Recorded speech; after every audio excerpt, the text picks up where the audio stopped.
Hello, my samurais. Welcome to Samurai Saturday. Yes, we like to switch things up here at the NJ New Jersey headquarters right here. So, want to say hi. This is part 3 of the conversation that I wanted to pick up from May 4th and Cinco de Mayo on what will it take for you to achieve your goals and some takeaways that I wanted to share with you from us doing our fitness competition. Believe it or not, it was last weekend. It was last Friday. So if you're on here live, say hello, say what's up, give yourself some hearts, let me know you're here. And when you catch the replay, make sure you comment here and comment with hashtag Encore. Let me know you were here and that you were tuning in. Hi, Alejandro. I see you. Thanks for tuning in.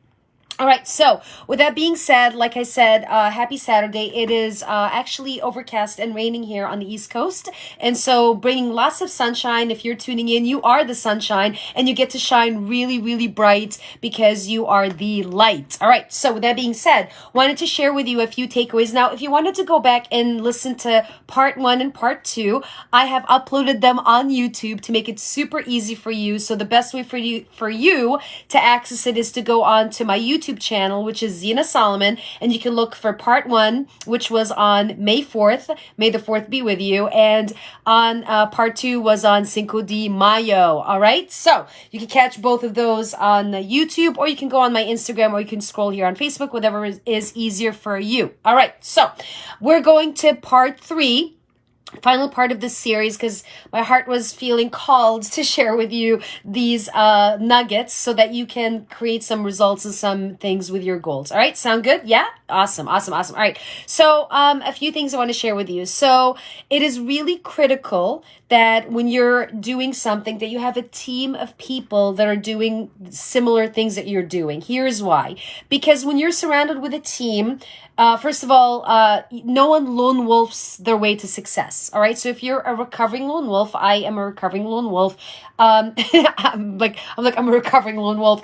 No one lone wolfs their way to success. That's the reality. Okay. So if you want to create success and you want to move faster, farther, you get to align yourself with a team of people that are going in the same direction you're going. And so it is critical for your success to be surrounded by people on your team, whether it's a coach, whether it's a mentor, whether it's a colleague, whether it's someone that, supports you. And so what worked in my experience was we were together on a team. So there were several of us that were doing it together, and I have a personal trainer, so he's on my team, right? He's extraordinary. He's amazing. And I have other people on the team that, I was pouring into them. I had people pouring into me. And it is important that when you're working on a vision or working on a goal, that you have people who are pouring into you, and also in return, you're pouring into other people as well. So who is on your team? That's something you get to be super, super connect with. Who is on your team?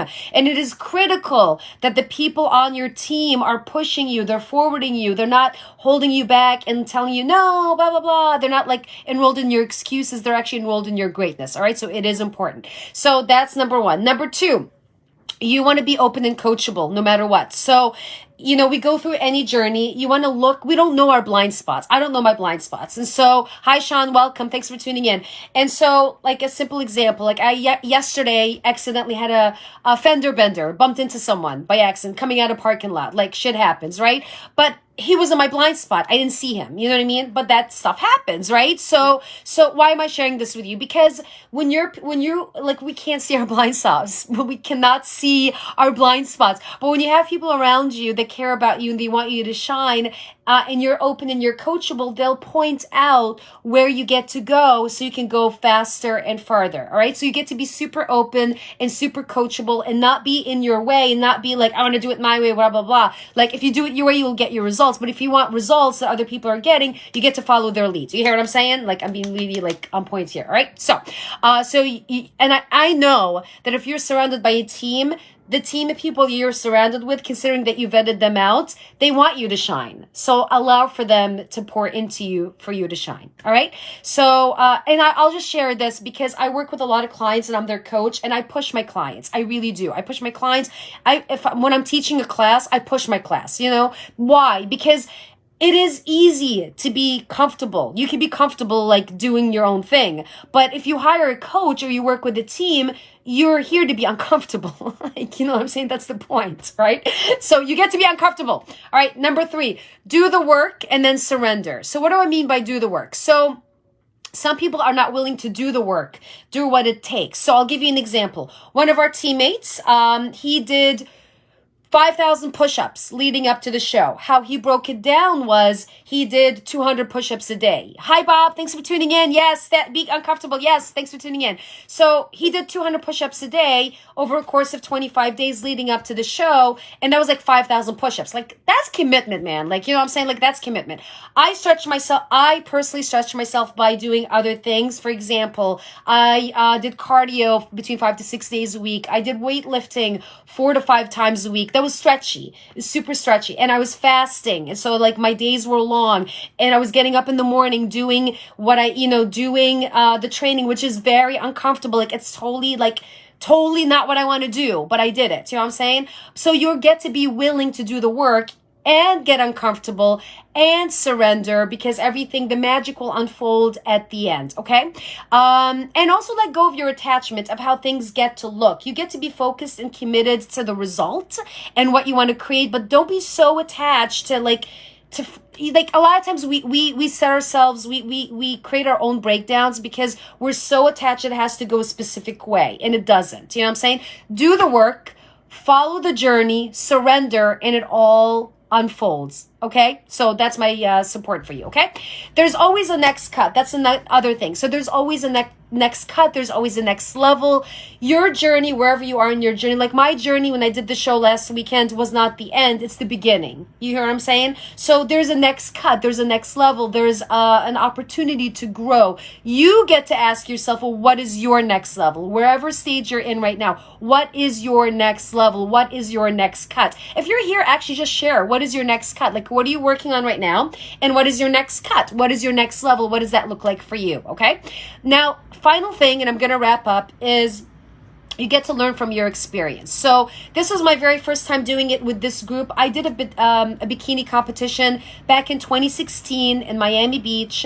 It was a very different experience with a different group of people. This was my first time with this group of individuals, part of my community, part of the gym that I'm a part of, and I'm leading a lot of things at the studio, the kickboxing studio, right? So there's a lot of things I got to learn because there were a lot of things that were new. And this was post-COVID, right? So there were just a lot of things that were new, right? So you get to learn from your past experiences. You also get to take the time to be grounded on what you will do differently next time. So we all have goals. So whether you hit your goal, you don't hit your goal, of course, the objective is for you to hit your goal, obviously, right? My goal when I stepped into this was to show up and complete it. My intention was not to place. That was not my intention. My intention was to show up, get uncomfortable, do the work while I was fasting, and just get it done. Like, that was my intention. And I completed it. Like, I completed it in excellence, and I'm very happy and very proud of it because I did whatever it took to get to that result, okay? And you guys can see the pictures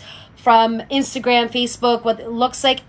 We all worked our asses off. Like, I worked my butt off. Everyone worked their asses off. Like, I mean, like, that's just life, okay? So I shared this with you with the intention of inspiring you in what's possible and also inspiring you in getting uncomfortable, okay? So with that being said, let's wrap up, okay? Okay, awesome, Bob. Let's delegate to your VA so you can lead gen more. Yes, Bob, let's go. Let's go. You're a powerhouse. I love you, Bob. You're amazing. All right, so here's where you get to go. Your mission for this week for this weekend is to share what resonated with you the most from this session. What stood out for you? What stood out for you, and what is one action you're going to take today that will move things forward in you creating your goal, your results, your goals, whatever you're focusing on? And what would it look like for you to level up? What does leveling up look like for you? What does that next cut look like for you? Would love to hear. And if you're willing, would love to also hear what your goals are for this quarter. quarter? Like, what are you focusing on? What are your top priorities? And why are these one to two or three goals? Why are they important for you? All right. Thank you so much for tuning in to Samurai Saturday. We may be doing more. If you want me to do more Samurai Saturdays, just let me know, and I'm happy to do it for you, considering that you want it. All right. So thank you so much for tuning in. Love you guys. Have an amazing Saturday, amazing weekend, and I'll see you soon. Love you too, Bob. Thanks for tuning in. Bye, team. Have an awesome rest of your Saturday. Cheers.